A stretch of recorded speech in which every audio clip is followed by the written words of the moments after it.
Hello, আসসালামু আলাইকুম। আপুরা ভাইয়ারা আপনারা সবাই কেমন আছেন? আশা করি আল্লাহর অশেষ মেহেরবানিতে অনেক বেশি ভালো আছেন। তো আমিও ভালো আছি, আমার পরিবারও ভালো আছে। আর এই যে দেখেন এখন বাজে বেলা 11টা। তো এই যে রুমের অবস্থা একবার এলোমেলো হয়ে আছে। আর আমি রান্না করতেছি খাসির মাংস।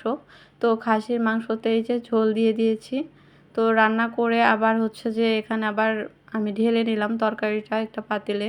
তারপরে আবার এই যে পটল আলু ভাজি করতেছি, কারণ পটল আলু ভাজি আমার বাবুটা অনেক বেশি পছন্দ করে, তাই ভেজে নিলাম।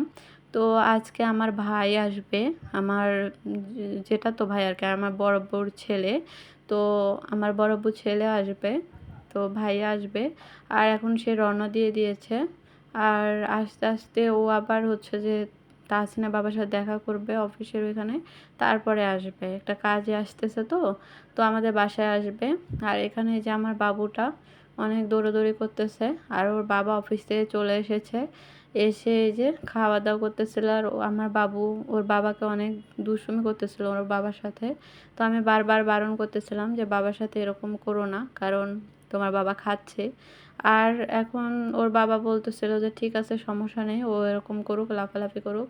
তো ওর বাবা খেয়ে আবার এখনই অফিসে যাবে, কারণ ভাইয়া আসবে, একটা কাজ আছে। তো তো কাজটা কমপ্লিট করে তারপর ভাইয়াকে নিয়ে সে আবার বাসায় আসবে। তো বাসায় আসতে আসতে রাত 9টা বেজে যাবে, আর আমি এতক্ষণে সবগুলো কাজ কমপ্লিট করে নিতে পারবো। তো এখানে তাহসিনের বাবা খেয়ে একটু রেস্ট নিয়ে ঘুম পেড়ে তারপর উঠে অফিসে চলে গিয়েছে। আর আমি এই যে দেখেন সুন্দর করে গুছিয়ে নিয়েছি আমার রুমগুলো। আরও গুছানো বাকি আছে, তো গুছানো হয় নাই একবারে কমপ্লিট। তারপরেও যেটুকু পারছি আর কি বাবুকে নিয়ে, সেটুকুই গুছাইছি। আর আমার বাবুটা আমারে গুছাইতে দেয় অনেক সুন্দর করেই, কারণ আমি যখন গুছাই তখন ও একদমই লাফালাফি করে না। আর এই যে আমি সুন্দর করে আমার এই রুমটাও গুছিয়ে নিয়েছি, আর 2 রুমই আমি গুছিয়ে নিয়েছি। তারপরেও আমার রান্নাঘরে মানে কিচেনে আর কি একটু বাকি ছিল কাজ। তো এই কাজগুলো কমপ্লিট করলে আমার সবগুলো কাজ কমপ্লিট হয়ে যায়। রান্না করা বাকি ছিল মুরগির মাংসটা। তো মুরগির মাংসটা আমি এখন রান্না করে নিব, কারণ ভাইয়া আসলে আমি শুধু ভাতটাই রান্না করব আর পোলাও রান্না করব। আর এর আগে আমি সবগুলো কাজ কমপ্লিট করে নেব, কারণ একজন মানুষ আসলে, মানুষ বাসায় থাকলে তখন দেখা যাচ্ছে কাজ করতে অনেক অসুবিধা হয়। মানে যে কোনো একটা মানুষ হোক, সেটা নিজের মা হোক বা নিজের যে কোনো একটা লোক হোক। তো এই যে দেখেন আমি খাসির মাংসটা এখানে পাতিলে ঢেলে নিয়েছি।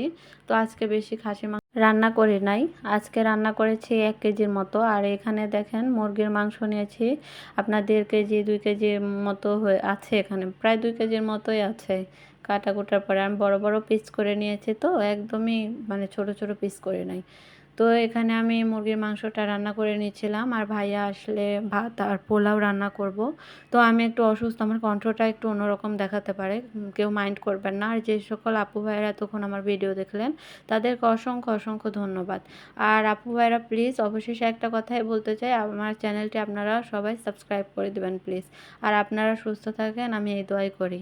তো সুস্থ থাকবেন, ভালো থাকবেন, আসসালামু আলাইকুম।